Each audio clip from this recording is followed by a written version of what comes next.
ចៃហើយកបលេងព្រីភ្លើងសុកស្រាប់តែមានគេទូរស័ព្ទមកខ្ញុំបងខ្ញុំស្មានតែស្រីស្អាតប្រិមិត្តព្រីភ្លើងហើយតាមការពិតអ្នកដឹកជញ្ជូនសោះចំបងបងឯងកំងអីគេហ្នឹងបងឯងកំងឆ្នាំមែនអូខ្ញុំប្រឹងបលីសិនខ្ញុំកំង AC8 ម្ដងមកបងអស់ហ្មង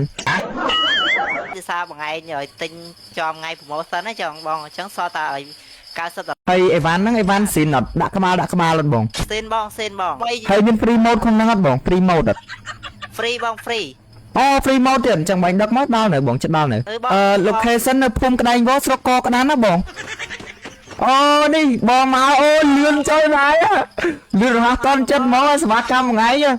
សមាកម្ម VIP មក AC8 អាយ៉ាមកបងអើបងកុំនិយាយច្រើនពេកបងជេឥឡូវយើងបានអវ៉ាន់មកហើយប្រិមិត្តព្រីភ្លើងយើងទៅតេស្តអីវ៉ាន់សិនចាំល្អចាំឲ្យលុយនិយាយសួរស្រាប់ទៅថាយើងជពាក់គេសិនជួយ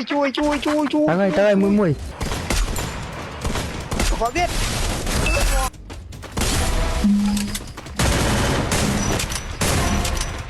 nok piមួយមួយ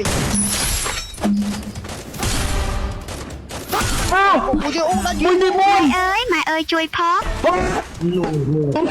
អាឡូបងមកយកលុយមកបងអីវ៉ាន់បងឯងមិញ 1C4 បងអើយជាប់ ban account ហ្នឹងត្រូវហ៎អូអីវ៉ាន់បាយល្អមកលើបងឯងថ្លៃ AC8 មិញល្អបងហ្នឹងហើយបងណែបងលុយ90លានអូមានតែជីសេដែរចောင်းលុយតែមែនអញទិញអស់រាប់រយជួយគ្នាបងខ្លាចដល់បងដាក់ហើយបើអ្នកគ្នាចង់ដាក់ពេជ្រដែលមានតម្លៃធូរថ្លៃជាមួយនឹងសេវាកម្មដាក់ភ្លាមបានភ្លាមអ្នកគ្នាកុំភ្លេចជាមួយនឹង PNT ដែលមិនសចាំអាកូរ៉ាដាក់ពេជ្រគាត់ឲ្យនៅខាងក្រោម comment